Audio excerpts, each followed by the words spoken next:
Hello, and welcome to a special episode of Fault Lines, recorded live from the Reagan National Defense Forum. I'm Jessica Jones, and I'm joined today by our favorite senior fellow, Les Munson.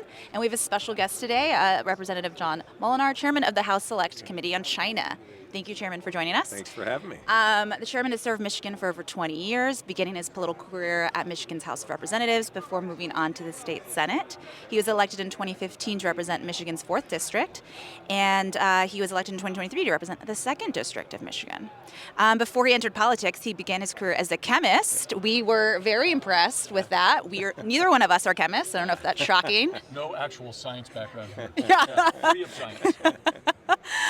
In the current Congress, the chairman is a member of the House Appropriations Committee, and as we mentioned, also the chairman of the House Select Committee on China. Okay, let's kick it off. You ready? Let's do it. Okay, so we are here at RNDF. One of the major points of conversation is about the defense industrial base. Can you tell us, just to kick it off, how are we doing? What are some of the strengths and weaknesses of the current base? Well, first of all, thanks for having me. And, you'd mentioned I was a chemist. It's because I grew up in a manufacturing town, and the product that was manufactured was chemicals. And so, one person was a chemical engineer, another person was a chemist, another person worked in the chemical plant. And so early on, I saw the importance of manufacturing and the global nature of that. And so, you raised the question of the defense industrial base. Michigan, where I'm from, was known as the arsenal of democracy during World War II, and a lot of that was the auto industry and other industries joining forces and being part of the war effort. And, when we refer to the defense industrial base, we kind of think, well, that's something we could ramp up as soon as we need to. But unfortunately, there's a lot of manufacturing that's gone to other countries. And, our workforce, it takes time to build something like that. And so we recently did I guess you'd call it a tabletop exercise, looking at a scenario where China invaded Taiwan. Unheard of. And it's something that, the reason we did that is because Xi Jinping has said basically that he wants his military to be ready to, quote, reunify Taiwan by force if necessary. And so we looked at this, and one of the main takeaways was, obviously, we have a lot of military prowess, a great fighting force, but when it comes to the materials you need to win a protracted war, our defense industrial base has atrophied, and we simply, between being stretched in Ukraine, the Middle East, we don't have the capacity that one might think we should. Yeah. Mr. Chairman, I want to maybe go into slightly dangerous ground. I hope it isn't. But I think one of the keys to the success of the work you've done and that your predecessor did on the China Committee has been being bipartisan and working across the aisle to achieve goals that really benefit the United States. Can you just talk, if you wish, generally about the challenges of working in a bipartisan fashion and the opportunities also? Sure. Well, first of all, my predecessor, Mike Gallagher, did a fantastic job building a team, working with Raja Krishnamurthy, the ranking member. I've continued to work with Raja very closely. And the goal from the start, really, it was Speaker McCarthy and Hakeem Jeffries, who really set out the tone of this with a bipartisan vote in Congress, with the idea that we were going to look at how we win this strategic competition with China. And to me, it's been an inspiring part of my career, working side by side, Republicans and Democrats, asking the questions, how can we as America, rise to this important strategic moment and win this competition? Speaking of the strategic competition, you talked a little about the U.S. industrial base. What's going on in China? What's the current state of affairs there with their defense industry? We hear obviously a lot about advancements, and where do things stand there? Well, they have been very aggressive, and early on the hope was that, China would grow its middle class, become a great market, would become more freedom-loving, more democratic, and a responsible player in the world stage.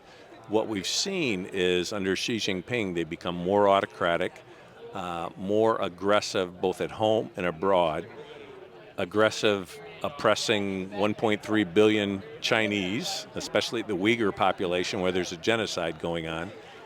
And they've stolen our technology. They've competed in ways that are unfair, subsidizing and dumping to drive out industries. And they have kind of a playbook where they do this in strategic areas. They're trying to do that in the automotive industry. They're trying to do that in semiconductors. We've seen them do this over and over again. And now it's to the point where their shipbuilding capacity is about 240 to 1 in terms of our capacity. When you look at the military they are building, and they aren't doing that just to parade. They are doing it with strategic goals in mind, and it's something that's a major industrial power that has dual use technologies, and they really don't differentiate between civil and military applications. Everything is subservient to the military and ultimately the Chinese Communist Party. Mr. Chairman, it occurs to me that we're here at the Reagan Library on December 7th. It's Pearl Harbor Day. Pearl Harbor was 83 years ago. Do you think about kind of the unexpected when it comes to the global challenges? I mean, we're seeing Russia on the move in Ukraine. We're seeing Iran on the move, although they've been pushed back a little bit recently, but Iran on the move in the Middle East, and of course China just pushing up against every envelope. As you were pointing out, they're really stretching their capabilities and challenging us kind of across the Indo-Pacific. What is it that keeps you up at night, that kind of possible Pearl Harbor of our time?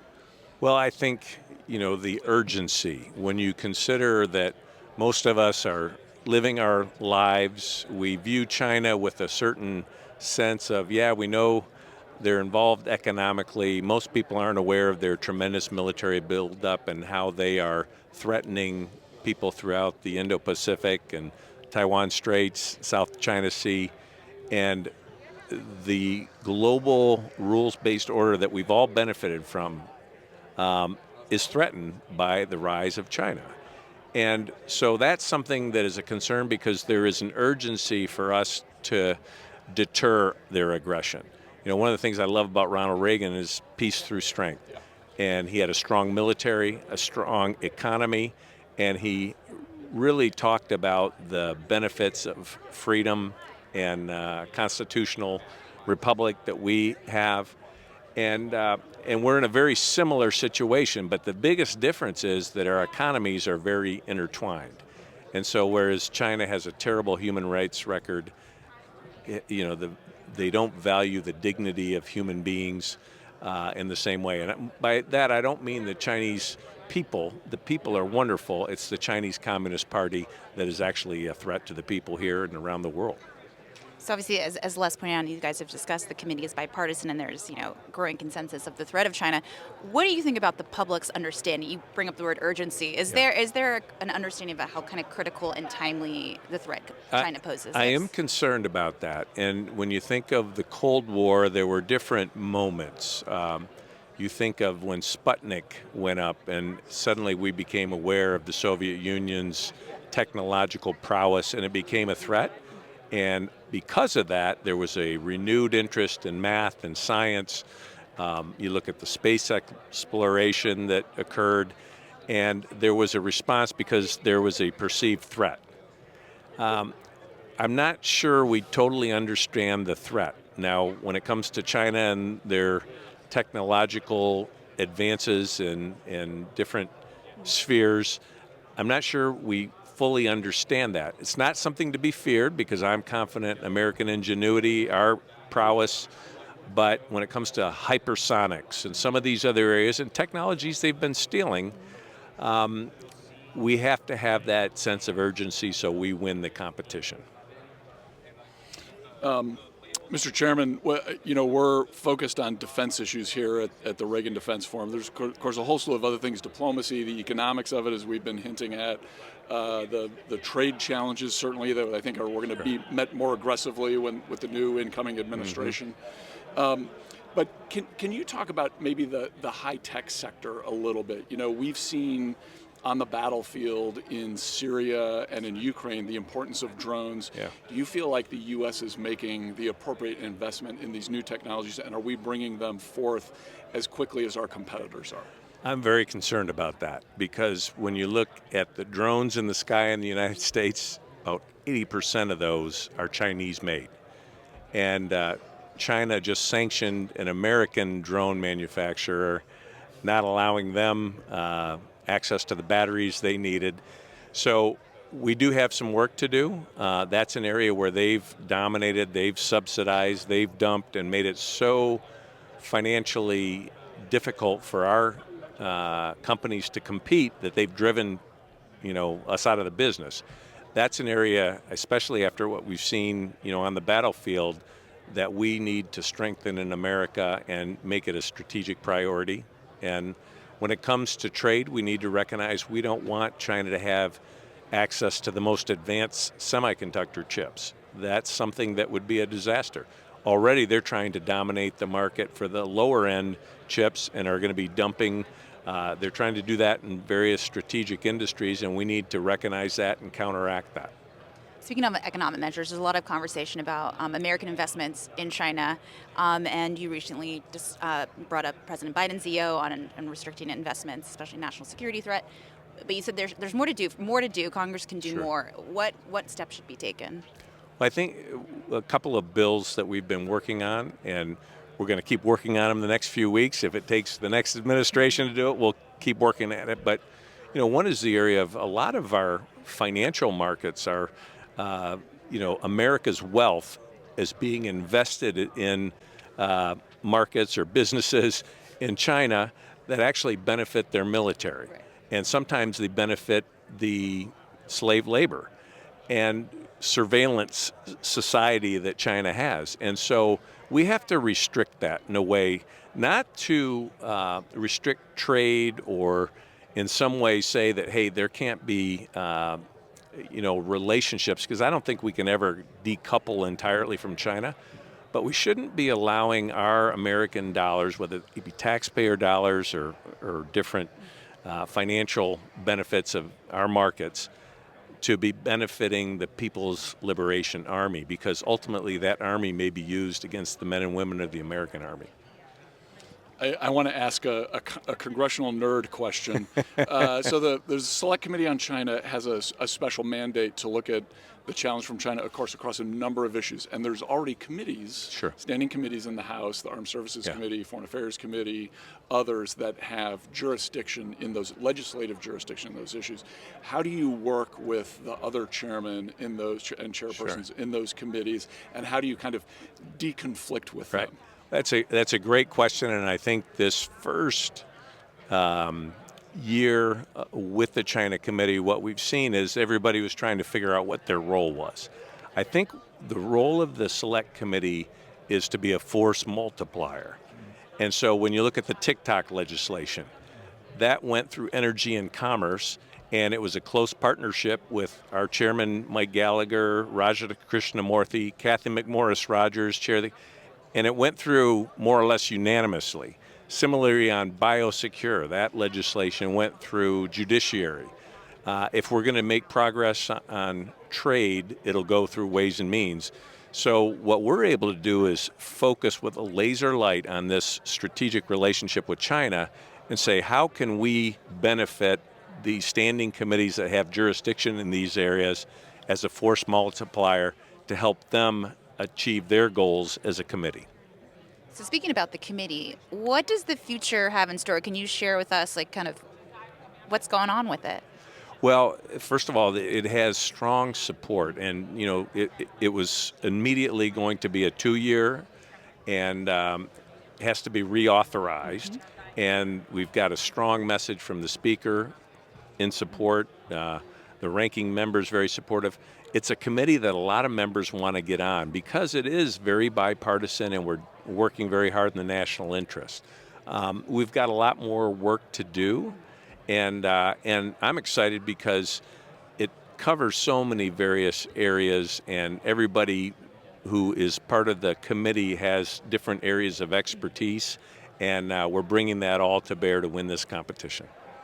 So another House nerd question. So the title of the committee is the Committee on the Challenge from the Chinese Communist Party. It's Yes. not the Chinese people. Right. It's the Chinese Communist Right. Party. It's not even the government. It's really the Communist Party. Is there thought given to how to find allies among the Chinese people who presumably do not want to live in a one-party state and want to have some plurality and freedom and democracy and those kinds of things?